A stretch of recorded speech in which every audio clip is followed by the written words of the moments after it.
we talk about some theoretical points of chapter number 1, Introduction to Partnership, in the last video. And this chapter, Introduction to Partnership, total 4 marks weightage in board examination, 1 marks MCQs and 3 mark short question. Generally यहाँ पे 3 mark में short question ही पूछा जाता है, but मान लो कि theory पूछी गई तो आपको कैसे सॉल्व करना, तो उसके लिए आप आगे की वीडियो मेरे देख लेना, ठीक है। और आज today's our point short question for 3 marks in board examination. Our first point, interest on drawing. Interest on drawing. अब इंटरेस्ट ऑन ड्राइंग समझने से पहले मीनिंग ऑफ ड्राइंग आप सब जानते हो। When any partner withdraw cash, goods and assets from the partnership firm for his personal use, so this amount is called drawing. ये आप अच्छे से जानते हो। और इंटरेस्ट ऑन ड्राइंग आपके लिए ये formula I is equal PRN upon 100। Okay, जब आप इंटरेस्ट कैलकुलेट कर रहे हो ड्राइंग का तो आपको ये फॉर्मूला याद रखना होगा, I is equal PRN upon 100। Okay, I means interest and P मतलब principal amount and R मतलब rate of interest and N मतलब number of years। ओके, तो ये फॉर्मूला I मतलब interest, P मतलब principal amount, R मतलब rate of interest and N मतलब number of years। Okay, तो फर्स्ट थिंग ये फॉर्मूला आप याद कर लेना। नेक्स्ट, ये जो पॉइंट है काफी टाइम एमसीक्यूएस में पूछा गया हुआ क्वेश्चन है, ध्यान से समझना। अब मुझे बताओ कि ड्राइंग कौन करता है? तो पार्टनर। कहां से करता है? तो फर्म में से। तो फर्म में से ड्राइंग कौन करता है? पार्टनर। ओके, तो जब पार्टनर फर्म में से ड्राइंग करता है तो इंटरेस्ट किसको पे करना है? पार्टनर को। अब जब पार्टनर इंटरेस्ट पे करता है, ओके, पार्टनर को इंटरेस्ट पे करना है तो पार्टनर्स के लिए क्या हो जाएगा? एक्सपेंस। और ये इंटरेस्ट पार्टनर किसको पे करता है? फर्म को। तो फर्म ने ये इंटरेस्ट रिसीव किया, तो फर्म ये रिसीव कर रही है तो फर्म के लिए क्या हो जाएगा? इनकम। ओके, तो ये 2 पॉइंट ध्यान रखने हैं आपको, ठीक है। ड्राइंग कौन करता है? पार्टनर। कहां से? तो फर्म में से। ओके, तो इंटरेस्ट किसको पे करना है? तो पार्टनर को। अब जब पार्टनर पे कर रहा है इंटरेस्ट तो इंटरेस्ट ऑन ड्राइंग पार्टनर के लिए क्या बोला जाएगा? एक्सपेंस। और ये फर्म इंटरेस्ट को रिसीव कर रही है तो फर्म के लिए क्या बोला जाएगा? इनकम। तो ये एक एमसीक्यू में ध्यान रखना कि इंटरेस्ट ऑन ड्राइंग पार्टनर के लिए क्या है? Expense. Interest on drawing firm के लिए क्या है? तो income. Okay, next, if drawing is done in the beginning of every month,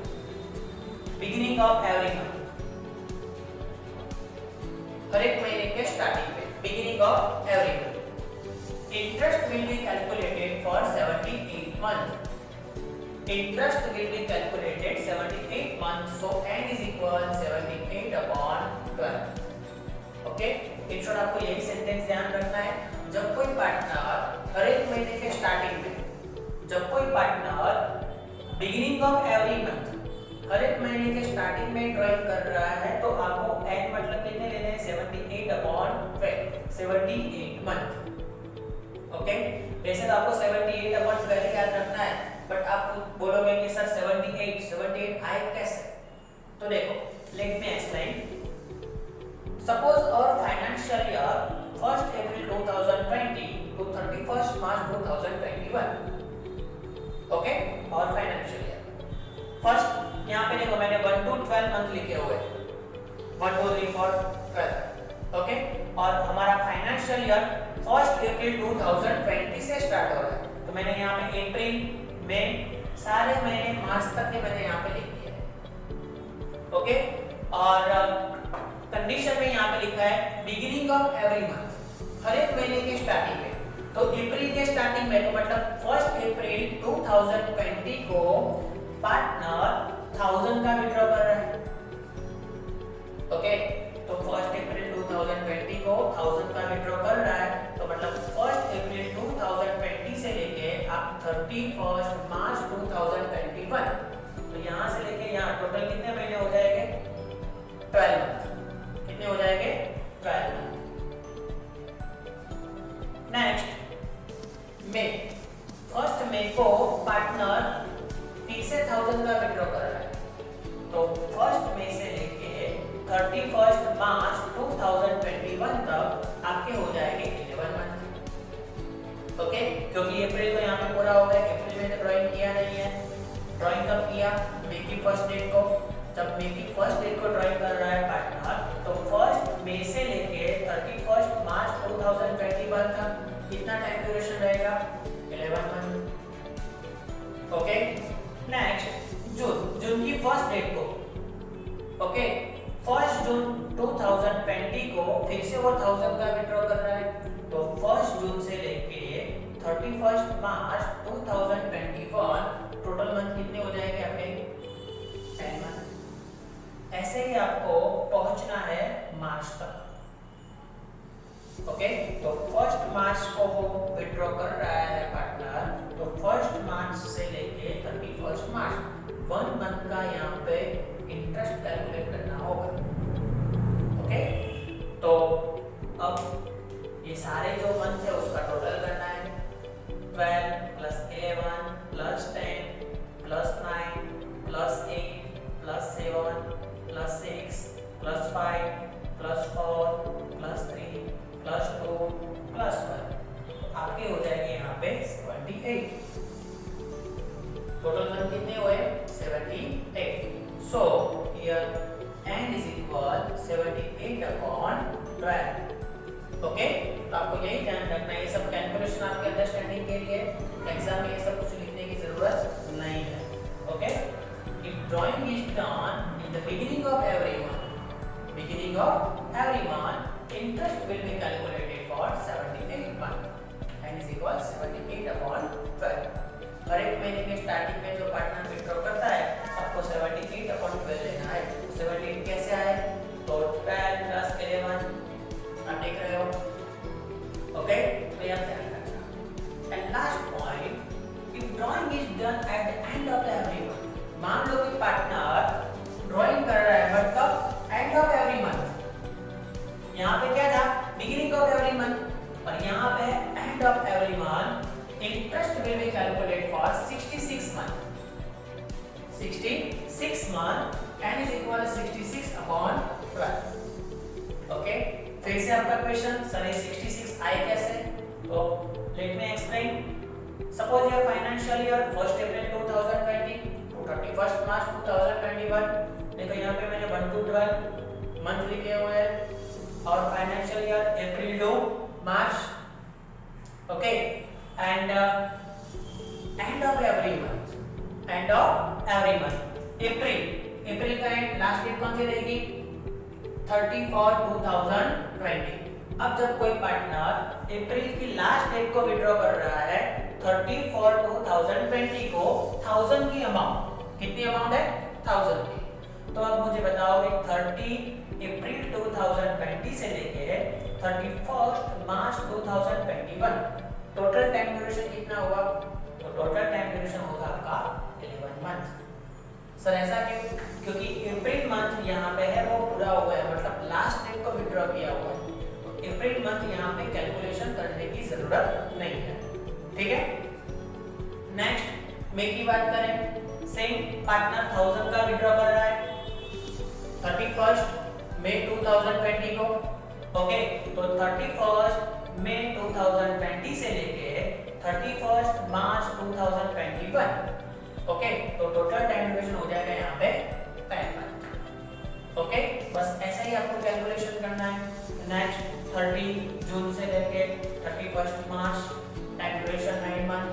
okay, ऐसे कैलकुलेशन करते जाओगे तो लास्ट में आपकी 31 मार्च 2021 को वो विड्रॉ कर रहा है, तो मतलब your ending financial year ending date कौन सी है? 31 मार्च 2021। यहाँ पे 0 मंथ। ये सबका टोटल हो जाएगा आपका, तो 11 plus 10 plus 9 plus 8 plus 7 plus 6 plus 5 4 3 2 1। Okay, ये सबका टोटल हो जाएगा आपका interest of total month 66 month. Okay, तो यहाँ पे n is equal 66 upon 12। 66 upon 12 कब लेना है? जब कोई partner and of every month drawing करता है तब। ओके, तो मैंने आपको आज 4 पॉइंट समझाए। First point, interest on drawing, your formula I is equal PRN upon 100। Okay, next, जब इंटरेस्ट ऑन ड्राइंग पार्टनर्स के लिए क्या है? एक्सपेंस, क्योंकि वो पे करता है। और इंटरेस्ट ऑन ड्राइंग फर्म के लिए क्या है? इनकम, क्योंकि फर्म वो रिसीव करता है। Next, third point, if drawing is done in the beginning of every month, interest will be calculated for 78 months. So n is equal 78 upon 12। आपको tally करना हो तो कैसे करोगे? जब बिगिनिंग हो तो आपको 12, 11, 10, 9, 8, 7, 6, 5, 4, 3, 2, 1 ये सबका टोटल हो जाएगा तो आपका हो जाएगा 78। ओके, तो n is equal 78 upon 12। And next, drawing is done at the end of every month। Interest will be calculated for 66 months, so n is equal 66 upon 12। और यहाँ पे आपको 11 से स्टार्ट करना है, 12 नहीं, ध्यान रखना, क्योंकि यहाँ पे अप्रैल के एंडिंग में वो विथड्रॉ करता है। 11, 10, 9, 8, 7, 6, 5, 4, 3, 2, 1। ओके, ये सारे मंथ का टोटल हो जाएगा 66।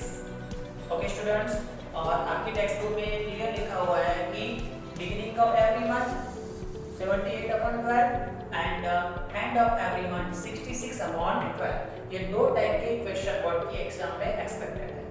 ओके, तो ये दो की हमें प्रैक्टिस करनी है। नेक्स्ट है question, exercise number 1, question number 3, point number 1। Question आप ध्यान रखना, आप स्क्रीन पे देख रहे हो।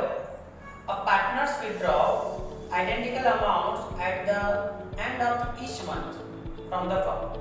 At the end of the year, total annual withdrawing is 12,000. Total annual drawing कितना है? 12,000. 12% per annum interest is charged on drawing. Determine the amount of interest on drawing of the year. आप यहाँ पे देखो, total annual drawing है आपके पास 12,000।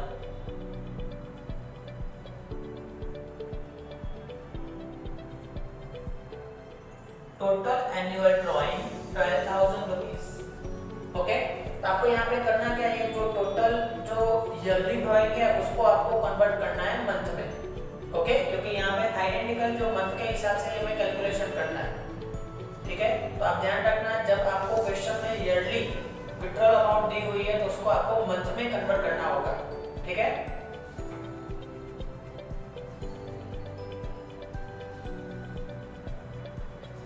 monthly drawing 12,000 rupees divided 12 months, so your monthly amount rupees 1,000 rupees।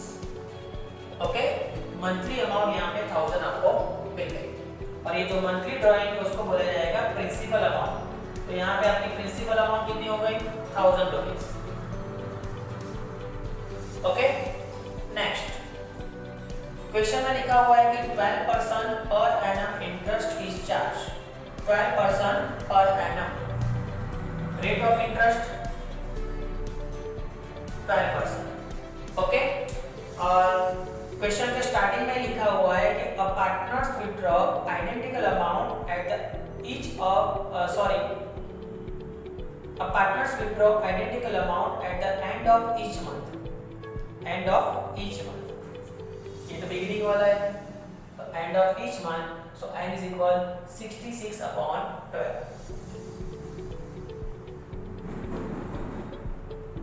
66 upon 12। Okay, first और formula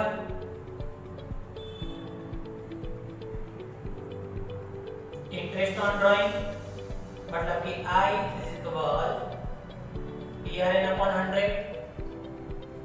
okay, P मतलब principal amount 1000, rate of interest 12%, number of years end of month है तो मतलब 66/12 और ये 100 12 का प्लॉट 66 into 10 interest on drawing 660 rupees. Okay, तो ये आपका 3 मार्क का क्वेश्चन है और यही क्वेश्चन मार्च 2018 में पूछा गया था। ठीक है, तो ये आप प्रैक्टिस कर लेना। अब नेक्स्ट इलस्ट्रेशन नंबर 1, आप स्क्रीन पे क्वेश्चन देख सकते हो। Illustration 1, Hiral withdraw ₹500 in the beginning of every month. Okay, monthly यहाँ पे अमाउंट दी हुई है 500 in the beginning of every month.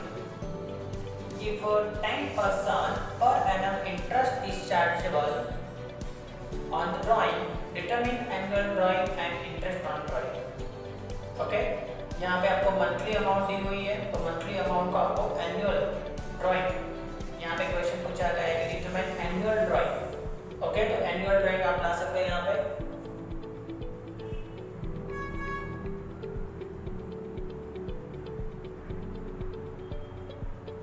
Total annual drawings monthly 500 rupees into 12 month 6000 rupees total annual drawing. यहाँ पे आपको पूछा है कि डिटरमाइन एनुअल ड्राइंग, तो your annual drawing rupees 6000। And next your question interest on drawing. Okay, तो मैंने आपको बोला था कि जब पी मतलब प्रिंसिपल अमाउंट मंथली अमाउंट कितनी है 500 को विथड्रॉ करता है, पार्टनर्स 500 यहाँ पे विथड्रॉ कर रहा है हिरल, तो प्रिंसिपल अमाउंट यहाँ पे लिखना है आपको 500। Okay, and rate of interest 10% and starting first sentence आप ध्यान रखना, Hiral withdraw ₹500 in the beginning of every month. Beginning of every month, तो so beginning of every month n is equal 78/12. Okay students, now your calculation. Interest on drawing I is equal PRN upon 100. Okay, P मतलब principal, monthly withdraw amount है वो ध्यान पे लेना। Okay, yearly amount आपको लिखनी नहीं है, ध्यान रखना। Principal amount 500, rate of interest 10%, number of years beginning of every month है तो 78/12 and 100 500 into 10 into 78 divide 1200, your answer ₹325। Hiral का interest on drawing, interest on drawing amount ₹325। Okay students, आपकी टेक्स्ट बुक में क्लियर लिखा हुआ है कि beginning of every month and end of every month, ये दो ही क्वेश्चन आपकी बोर्ड के एग्जाम के लिए एक्सपेक्टेड है। ठीक है, मुझे काफी स्टूडेंट्स के फोन आए, जैसे कि वृष्टि है, मिड के फोन आए कि सर इंटरेस्ट ऑन ड्राइंग ये 78 कैसे है वो समझ में नहीं आता और 66 कैसे है वो नहीं समझ में आता। तो यहाँ पे मैंने क्लियर क्लैरिफिकेशन के साथ समझा दिया है, तो आप अच्छे से एक बार हल कर लेना। और ये जो इलस्ट्रेशन 1 है और एक्सरसाइज का जो क्वेश्चन 1 जो मैंने समझा है वो भी आप प्रैक्टिस कर लेना। और होमवर्क में भी आपको मैं कुछ स्पेशल एग्जाम्पल भेज रहा हूँ, वो भी आप सॉल्व करना। और कुछ भी प्रॉब्लम है तो आप मुझे कॉल करके या तो कमेंट से जुड़ सकते हो। Okay students, thank you.